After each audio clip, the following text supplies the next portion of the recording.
Welcome back to some more Umineko When They Cry. So where we last left off,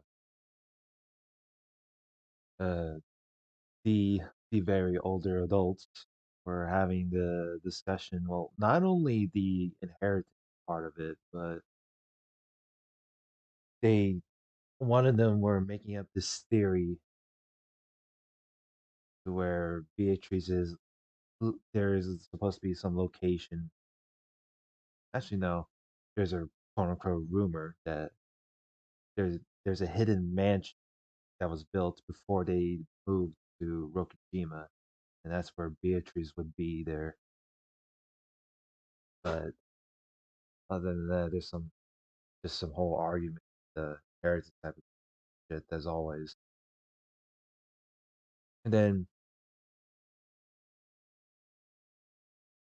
the same thing with the what Rudolph says, they're trying to get collecting proof that Krause did something, for this whole not managing his money and such or any of the plan. But other than that, nothing special. Anyway, get back to it. The scene returned to silence. In fact, the rain and wind felt even noisier now. It was probably the sound of the windstorm racing through the insides of their minds. 冗談じゃないわよ。多少お金を積まれたくらいで。どこの馬の骨とも知れない女に家督を譲るなんて。Aren't you kind of contradicting yourself? Weren't you the one? Weren't you also the one that wanted to get the headship as well? But Krause said no because you, you gotta follow your own responsibilities as a woman. アホ抜かせ。もともとお前に家督なんぞいかんやないか。わしらは何も失わずに金だけをもらえる話やで。そら損得感情は必要やろが、聞くに値する話や。I think there was supposed to be music, but it got cut off. It's unfortunate. They knew that Krause had eaten up much of the Ushiromiya family's assets, so it was dregs that remained of that inheritance versus the cost of being accepted as the head that Beatrice would pay. Yes, I forgot about the trade of the headship for. I'll trade your headship in exchange for a lot of gold, or was it the other way around? By the way, kind of silly. It was a shame, but honestly, the former was less enticing than the latter. まあ、4等分とはならねえだろうな。次期当主を降りることになる兄貴に取り分が多くなるのはやむを得ねえだろうよ。羨ましい話だぜ。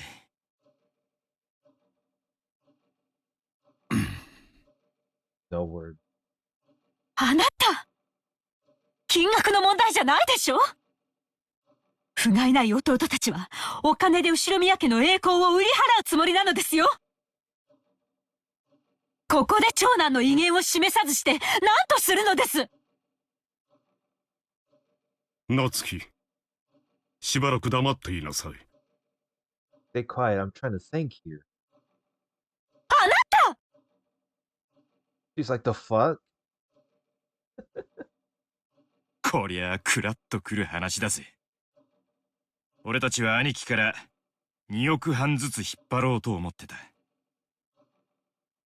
もし魔女様が俺たちに10トンのうちの1割も弾んでくれたなら、20億ね。ああ。俺たちは当初の見積もりの10倍も弾まれちまうことになる。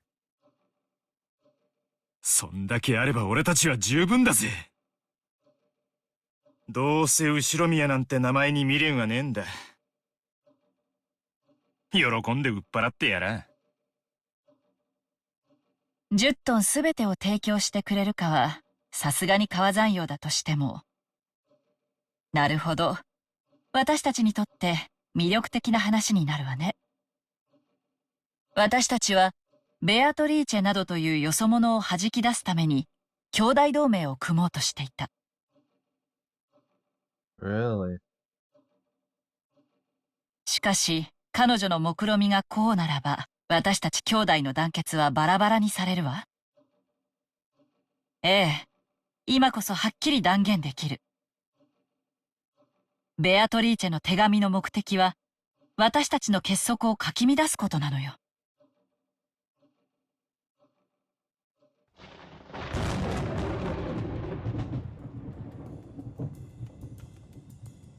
The thing is, if you just said it just now that it's going to tear apart the alliance, then why didn't you just get so earlier? If the three younger siblings who never had anything to do with the inheritance were paid enough money to satisfy them, they would happily accept Beatrice as the next head. A moat had been dug all around Kraus. In that case, the negotiations would be one-on-one between her and Kraus. He tried to look strong, but Kraus's financial and political situation was extremely weak. He might bluff in front of his siblings, but on the inside, he was considering entering negotiations, depending on the sum of money involved. In order to bury his loss, Kraus had taken advantage of the fact that Kinzo had shut himself up in his room, and had embezzled Kinzo's personal assets. Therefore, when Kinzo died and the inheritance was distributed, Kraus's situation would probably be investigated. But if he gave up his seat as the head to Beatrice, he would also receive rights to the asset, and as a result, the distribution of the inheritance to the siblings would not occur. In other words, Kraus's embezzlement might not have to be made known to the other siblings. Of course, the siblings were frightened of Kinzo, but it was doubtful whether they still actually respected him as a father. By this time, they each had their own families, their own wealth, their own lives. They were paid enough money in exchange for Lokajima, the wreckage of Kinzo's dreams. There was a significant likelihood that they'd relinquish the Fushiromiya family name. In other words, Beatrice's victory was already guaranteed in this game, not as the winner of Beatrice's game. And what? She was guaranteed in this game, not as the winner of her game, but as the winner of Kinzo's game. Kinzo once ordered that the epitaph be put on display, and until today, no one had solved it. So Beatrice, quote-unquote, solved it. Wait, she just solved it before them? In other words, this is less of a game and more like Beatrice's declaration of victory. However, Kyrie still thought there might be a catch. If this was a declaration of victory, Beatrice would only have had to display the gold openly and state her intent to buy the inheritance. And yet, he had gone to all of this trouble telling Philip to try and solve the epitaph. Why did she set up this new game where she agreed to hand over all of the gold and the inheritance to the epitaph solver? Kyrie tried spinning the chessboard around several times. He searched for the sort of ideal strategy Beatrice might be after, something that could lead to this kind of thinking. In the end, he reached a single conclusion. おごりなのかしら。Most likely. I mean, it is Beatrice after all. あるいは遊び？ Playing, more like trolling. 何の話？魔女は碑文を解いてみろと私たちに挑戦状を送ったわ。どうせ解けないだろうと高をくくってるでしょうけどね。でも何万分の1かの確率で私たちが解いてしまう可能性もあるはず。何しろここにはお父さんの血を引く子供が4人もいるのよ。出題者の血縁者が4人も揃い、財産を奪われまいと死に物狂いで知恵を出し合ったなら、偶然にも謎が解けてしまうこともあるかもしれない。So there is a chance. The reason the witch had a superior position in negotiation compared to the siblings was that only she knew the location of the hidden gold. But if that hiding place was exposed to someone other than her, the witch's advantage would crumble. Yeah, it's stating the obvious. つまり、魔女の手紙に書かれている挑発文は、ベアトリーチェにとってリスクにしかならないのよ。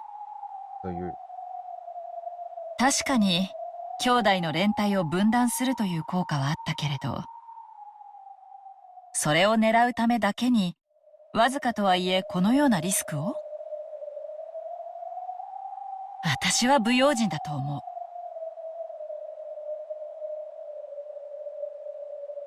でもね、ある種の感情を念頭に置いたとき、このリスクは理解可能になるのよ。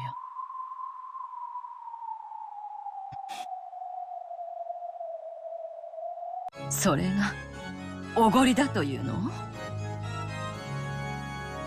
ええ、そうよ。圧倒的な優位に立つと人はおごるわ。I mean, it's typical behavior. すると敗者に対し、その優位性をひけらかすために微小なリスクをわざと背負うことがある。適度なリスクは勝利の喜びを引き立たせるスパイスだもの。リスクなき勝利ほど退屈なものはない。わかるわ。私もそういうの好きだもの。よくわかるわ。ベアトリーチェの手紙の真意をもっともらしくいろいろと解釈してみたけれど、実はこれが真実かもしれない。あの手紙の裏に潜む感情はおごりなのよ。おごり。難解な碑文がお前たちに解けるものかと、私たちを見下して威張り散らしたいのよ。案外ひょっとすると碑文はお父さんじゃなく彼女が作ったのかもしれないわね。上等じゃないの。碑文の謎が解けるかですって。It sounds like you have a easy plan for you. What are you gonna do about it? もしも解いたなら私を当主にしてくれるのね。解いてやる。魔女の挑戦を受けてやるわ。他の間抜けな兄弟たちに解けるものか。私一人が解いて、私こそが後宮家を引き継ぐにふさわしいということを証明してやるわ。その挑戦乗ったわ。私が謎を解いてやる。Oh no. See, I can tell by Eva's behavior she's developing an ego. So I'm getting a bad feeling about this one. Oh, it just stops from there. Yeah. What comes next? Oh, it's still okay. Saturday, October 4th, 1986. 9 p.m. なるほどな。Yeah, it said like 9. Yeah, Saturday, October 4th, 1986, 9 p.m. Possibility of a 19th person.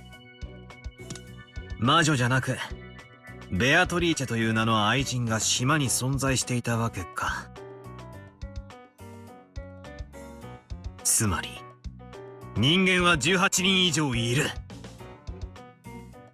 ということは、18人全員に不可能だから魔法犯罪であるという図式は崩せるわけだ。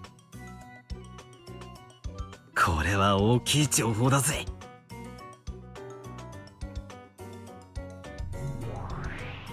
Oh, it's the butler. 失礼いたします。マトラ様、紅茶とクッキーはいかがですか？ I think it's a little too early for a tea party. Beato's butler, who called himself Renolf, or however you pronounce him, appeared out of nowhere. A plate set on a silver tray that he held was filled with A plate set on a silver tray that he held was filled with delicious-looking, steaming black tea and cookies. I really don't like this guy's smile. For some reason, it doesn't look like a smile used to warmly greet a guest. It feels like he's mocking me somehow. I don't know if he really takes me for an idiot, or if it's just a joke or something, but it's really irritating me. いらねえよ。俺は今取り込み中なんだ。He's too busy to be hungry. 放っておいてくれ。Just tells him to fuck off. おやおや。それは美味しく焼けたクッキーなのに、とても残念です。Yeah, he's like, you can't let that food go to waste. 人間ごときにはもったいないくらいに素敵に焼き上がった。それは素敵なクッキーなのに。気が向いたら食ってやるぜ。その辺に置いて、とっととうせな。さようでございますか。それでは、そのようにいたしますよ。冷めてからお召し上がりになって、焼きたてを召し上がらなかったことを、存分に後悔なされると良いでしょう。いちいちうるさいやつだな。まあ、耳元で気色悪くケラケラ笑うベアトのやつよりゃ、数段マシだがよ。いえいえ、まったく。お嬢様の笑い声は時折、実に品がありません。There are times when Milady's I misworded it. Laughter. I was like, what? I'm being stupid. それを聞くたびに、なぜ私ほどの高貴な悪魔が。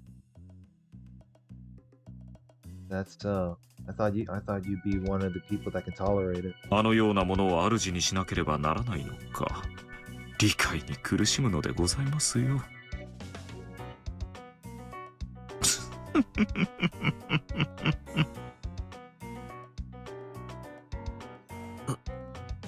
変なやつだな。I was gonna say the same thing. Like, you know, for a head butler, you're kind of weird. そんなに嫌なら使えなきゃいいだろうが。Nah, that'd be too obvious, butler. Come on now. それでもなおお使いするのが家具の喜びなのでございますよ。それでなくては家具は務まりません。それはさておき、ゲームの方はいかがでございますか？先ほど良い情報を見つけたようなことを言われ、お喜びになられていたようですが。さてさて、どのような浅知恵が思いついたやら。As Ranulf mocked me and giggled, he followed my earlier words literally and placed the black tea and cookies in a random spot nearby. お方、19人目の存在に自信を深めたからでございましょう。よろしければ、ぜひご講説をお聞かせ願いますか？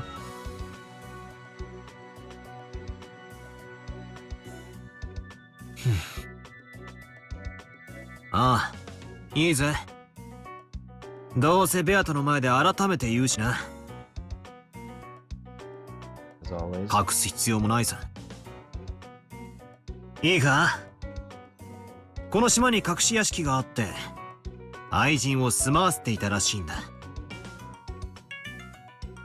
となりゃ、俺を苦しめてきた18人なのか19人なのかって疑問は簡単に決着する。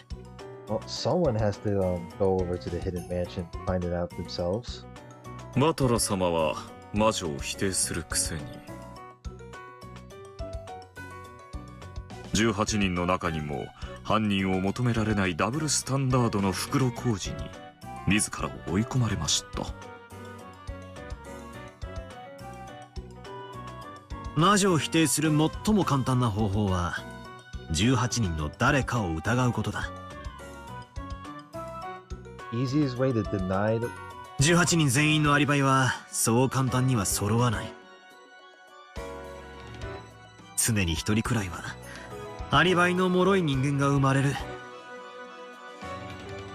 俺はそいつを生贄にすることで常に魔女を否定し続けることもできるだろう。しかしそれは断固拒否する。ああ、ダメだぜ。全然ダメだ。18人はみんな俺にとって親たちや親戚たちやいとこたち、そして真面目だったり面白かったりする頼もしい使用人の人たちだ。Well, I guess according to the last Tea Party episode, I guess Butler felt a little vindicated to be... and while saving Rosa, huh? 俺はその人たちの誰を生贄にすることも許せない。かつて俺はその決意があやふやだった。だからその心の弱さをベアトに突かれたんだ。自らの弱点を認め理解する。なかなかできることではありません。バトラ様は19人目が存在する説を槍にする。槍というよりは盾でしょうかな。Theory shielding. いずれにせよこれまでのゲームでの無策と違い、戦い方に指針を持たれるのは劇的飛躍と申せましょう。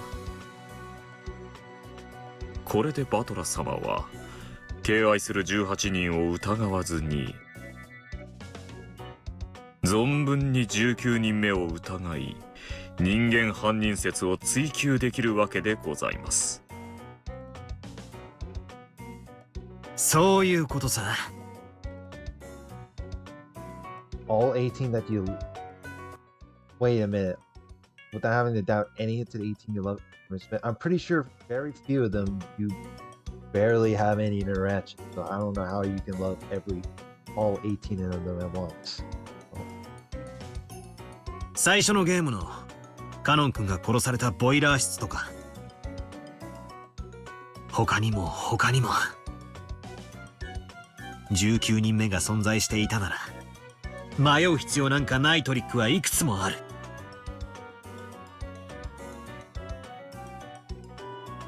As long as a 19th person existed. In the very first game, Kanon-kun was killed in the boiler room. Obviously, yeah. One might think he was attacked by Kumasawa-san, who had gone down into the boiler room with him. Or maybe that someone who had appeared to be dead earlier was actually faking and had ambushed them. Either way, it was a move that forced me to suspect one of the 18. However, by simply proposing that a 19th person existed, there was no longer any need to suspect one of the 18 for that murder in the boiler room. Now you... つまり18人の誰にも無理だからイコール犯人は魔女という図式だけは否定することができるわけさ。Using this argument, it's easy to explain, for example, the problematic case that has already occurred in this game. Who gave Maria the letter? Even if all 18 people have alibis, I could easily explain everything by saying that a 19th person must have visited her and given her the letter. ふむふむ。とても良い一手だと思いますよ。I know a friend of mine that's They say it's human as a habit, so. 私だったらどう切り返しましょうか。たとえバトラ様が理解されたとしても、未だに弱点は健在。18人攻めは有効な手でしょうね。バトラ様の守りがどの程度か確かめる意味でも、改めてそこをつくのも面白いかもしれません。ならどう来る？悪魔の執事。 How will you do it, you demon butlers? What a nickname. バトラ様が刺された19人目の駒を迎え撃つのが妥当でございましょう。バトラ様は19人目にお会いしておりませんね。19人目が存在する証拠をお願いできますかな。甘えぜ。もちろんその指し手で来るだろうことは読んでいる。それは受け手をお願いいたします。 Yeah, he said if there's a 19th person, then who is the 19th? What did he say?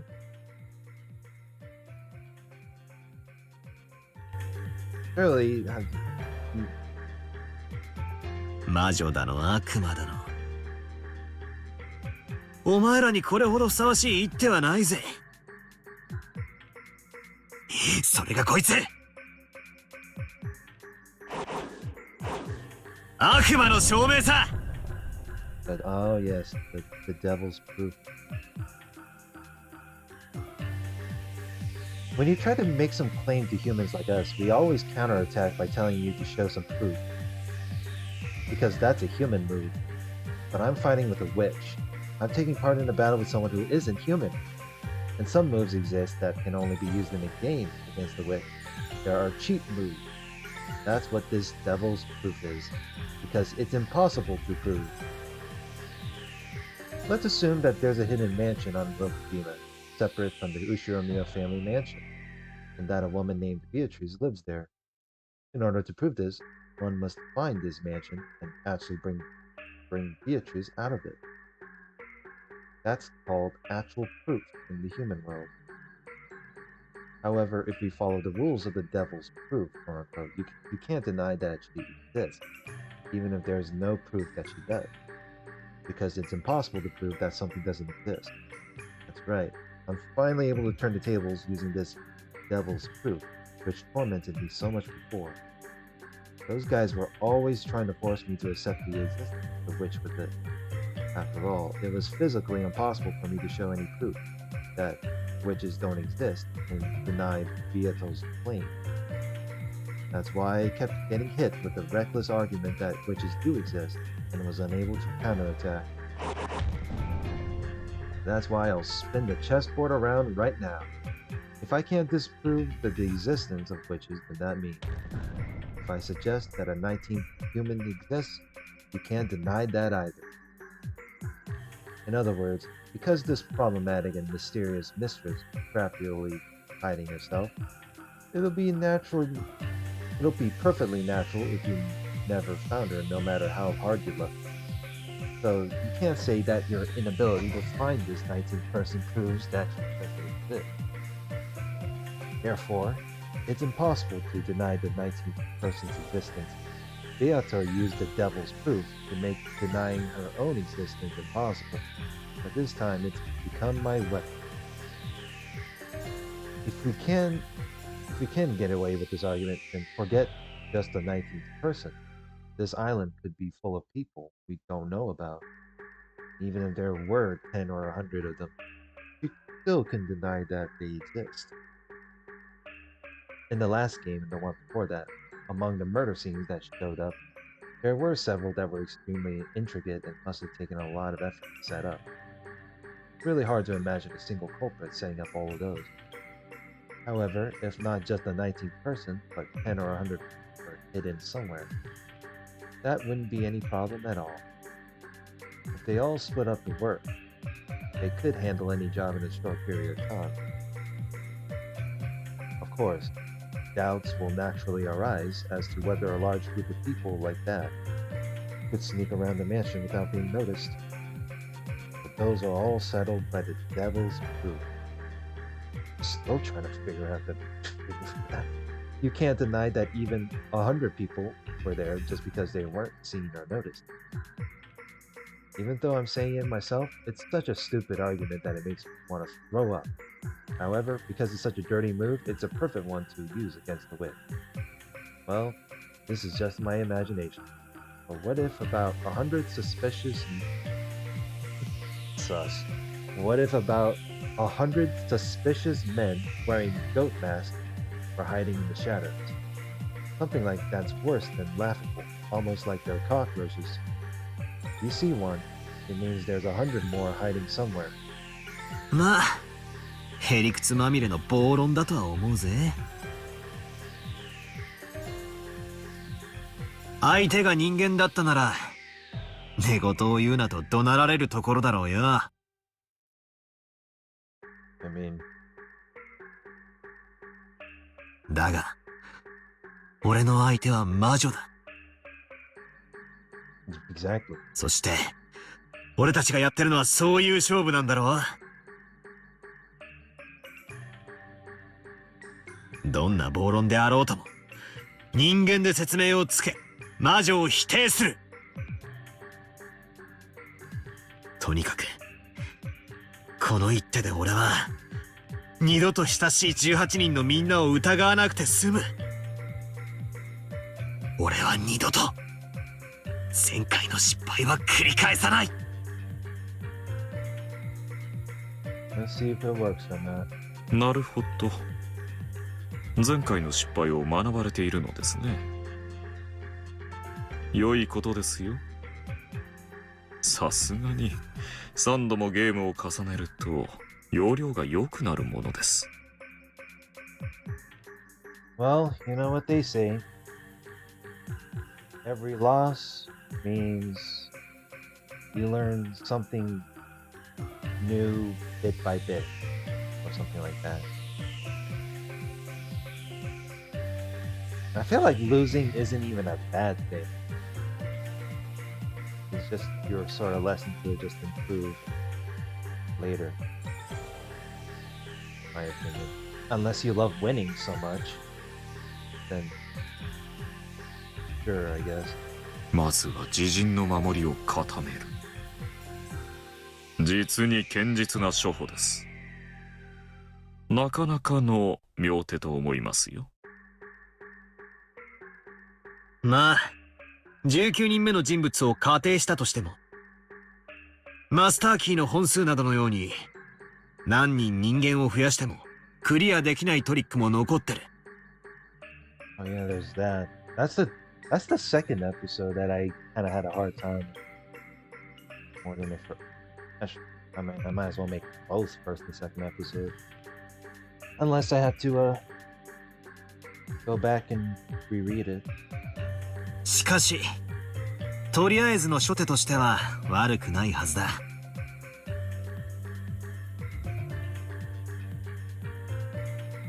バトラ様の切り札、19人目の人物という大駒。証拠はあるのかとの私の言手に、バトラ様は悪魔の証明で反撃。良い攻防です。お嬢様のおられないところで勝手に手を進めてしまうのは申し訳ないのですが、私も少し面白くなってきてしまったところです。お嬢様に代わり、さらに一手進めさせていただきましょうか。来いよ。魔女だろうと悪魔だろうと、相手に不足はねえ。バトラ様の刺された一手、悪魔の証明。これは私ども悪魔のお箱でございますが、他にも私どもにはいくつもの手がございます。ヘンペルのカラスという一手はご存知ですかな？ Hempel's Raven? I don't even know what that is. I'm probably too stupid to without doing my research. ヘンペルのカラス？ That's what I was asking. 何の話だ？ Yeah. Oh no.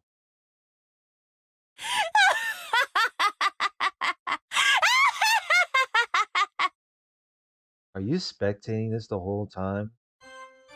Just then, that enraging laugh I heard so many times started echoing.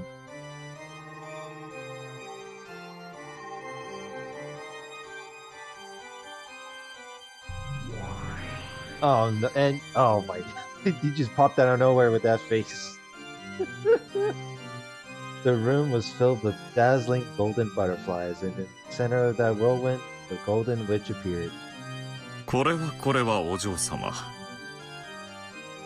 おはようございます。わらわのいないところで何やら面白そうなことをしていると思えば、ヘンペルのカラスか。なんとも笑える懐かしい一手よ。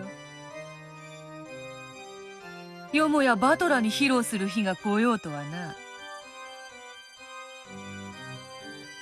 それは悪魔の証明に並ぶ古典的一手だ。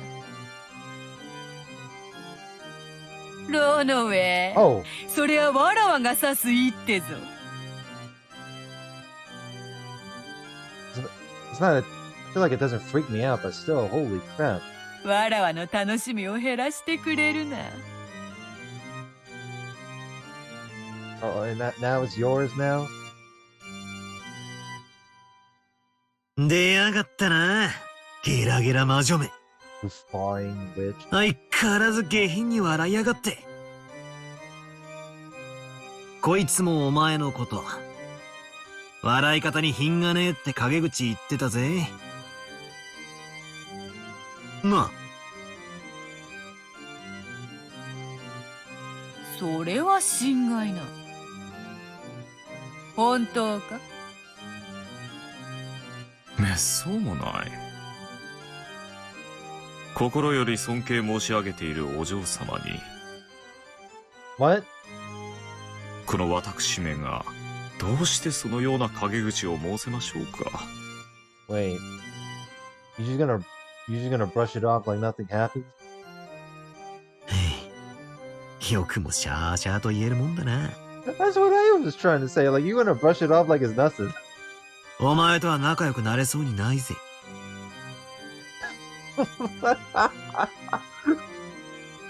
Oh my god, no, don't tell me you're just pretend, you just take it like a grain of salt and just make it like, what is even going on with this kind of dialogue? Like, Runalva's like talking to Balor and face 101 and be like, yeah, I question myself why I serve her despite due to her laughter. But because I'm furniture, I have to serve her.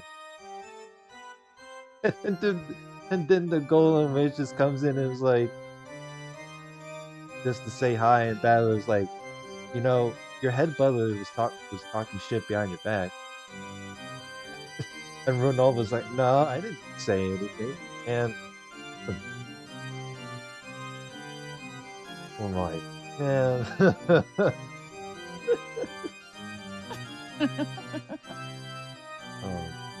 I got no words. まあよい。話を戻そう。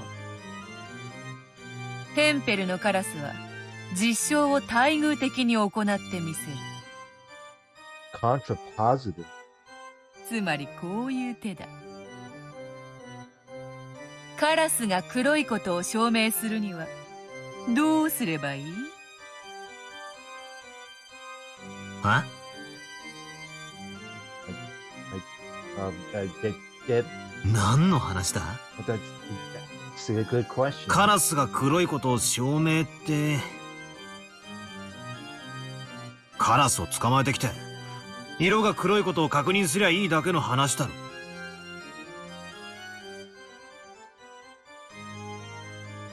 Totally out of context. その通り。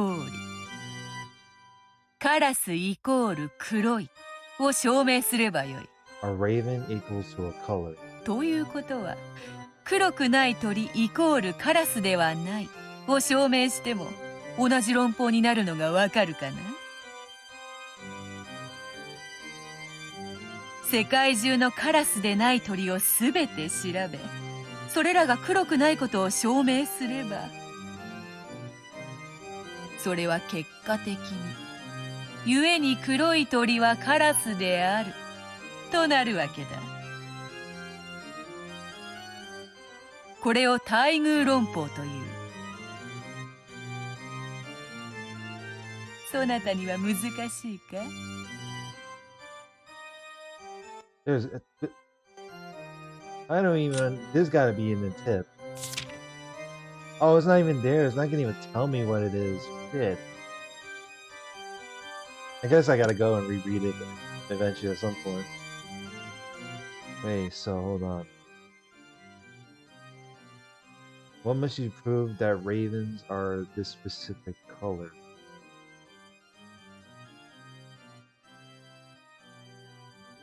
Oh man. ああ、まったく。何言ってやがるのかさっぱりだ。バトラ様、こういう例え話はいかがでしょう。2つの箱があり、片方は当たりでクッキーが入っているといたします。もちろんもう片方は外れで空っぽです。Are you just teaching me the probability of a 50-50 chance whether I get a cookie or not? For example, here are two boxes. Where one has a cookie inside, it means you win, while the other is empty, it means you lose. At this moment, it has a cookie inside equals you win, which implies that you do not win equals they had no cookie inside. When such a relationship exists, the latter is called the contrapositive. Huh. One has something and one is empty.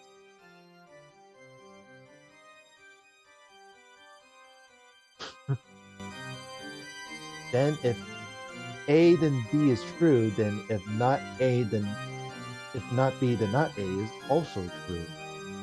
そりゃ当然だろうよ。もし選んだ方が外れだったなら、もう片方は自動的に当たりってことになる。つまり、箱を適当に選び、当たりを引こうと外れを引こうと、最初の一手で、どっちの箱にクッキーが入っているか特定できるわけだ。Now you're just relying on RNG. その通り。開けた箱にクッキーが入っていたなら、悪魔の証明を満たす。この箱は当たり、イコール、この箱にはクッキーが入っている。をまさに実証できるわけだ。しかし、開けた箱が空っぽだったなら、この時は逆に、ヘンペルのカラスを満たす。この箱にクッキーが入っていない、イコール、この箱は当たりではない、となるのだから。そしてそれは、箱が2つしかないことを前提としている限り、もう片方の箱が自動的に当たりであることを対偶的に示している。ま、なんとなく理屈は分かったぜ。毒を制するには毒、へりくつにはへりくつってわけだ。それで俺の島には19人目の人間が隠れているに違いないから、18人全員にアリバイがあっても、それは魔女を認めることにはならないを、どう切り返してくれるってんだ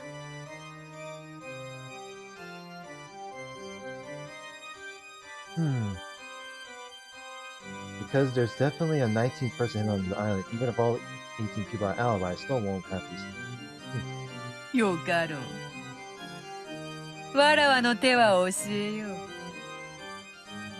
う。まずそなたは18人の中に犯人はいないイコールならば犯人は19人目としている。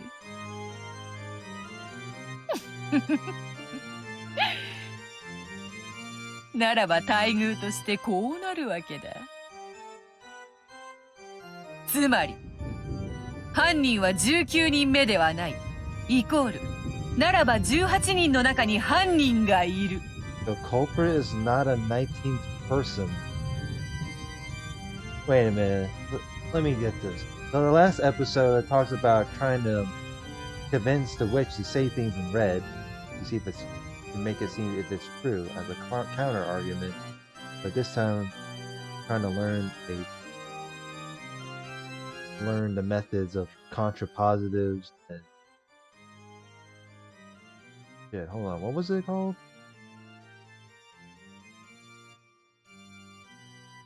I have it somewhere.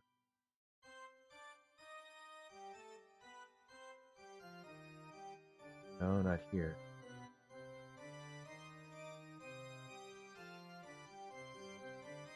Hempel's Raven.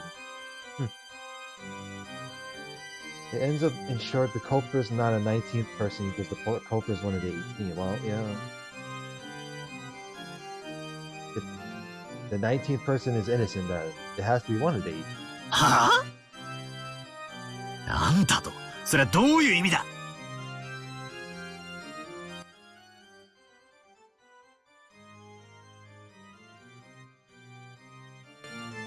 そなたの指し手を逆手に取っただけだがな。そう難しい話ではあるまいに。ロノウェ、説明せよ。そなたのさっきのクッキーの箱の例えはバトラに分かりやすいらしい。I mean, the cookie in the box analogy is just simple. It's not only an analogy, it's just RNG. It's a 50-50 chance. それでは僭越ながら、先ほどの例え話でもう一度ご説明させていただきます。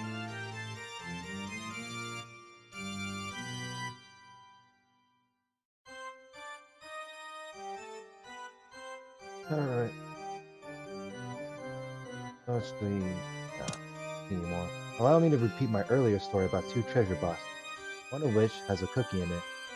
In this situation, you have an 18-person box and a 19-person box. So the cookie represents the culprit. Battler Sama, let's say you open the 18-person box.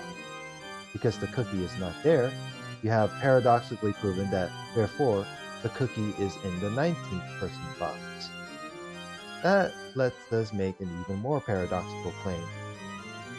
In other words, if it was first shown that the 19th person box was empty, it would prove at the same time that the cookie is in the 18th person box.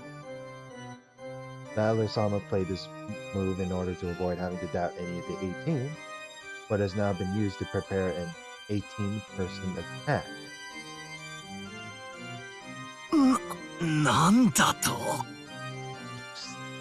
I've been saying this same thing. That's my response.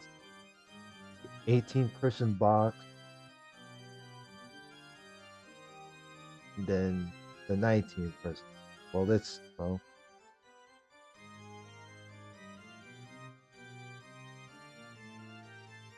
19th person box empty, good at the same time that one is in the 18th person box.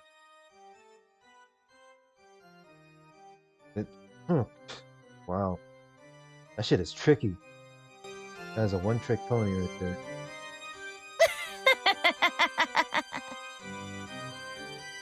わらわが19人目の箱の中身が空っぽであることを先に証明すれば、そなたは自動的に18人の箱の中にクッキーがあることを認めなければならないということになる。そなたはそれを逆の言い方で口にしたに過ぎんのだぞ。つまり俺の自信満々の一手は同時に諸刃の剣でもあるってわけか。その通りよ。そなたの19人目で全てを説明する一手は、それが破られた時、18人でしか説明できないことを認めざるを得ないリスクを背負っている。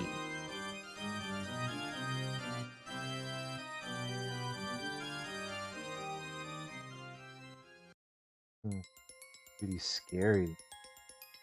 Alright, I think that's a good stopping point there. Alright, let's see. Right around here. Is there anything in characters here? No. Okay. But nothing in tips of the sort. Yeah, figured. It only shows the epitaph. Well, next part. Let's see what is like for the continuation of this. What was it called? I keep forgetting the quote unquote type of thing. Yeah, Hempel's Raven. Jesus. Let's see if I can learn more of the Hempel's Raven and the contrapositives and such. So like, comment, subscribe, and I will see you guys later. Have a good one.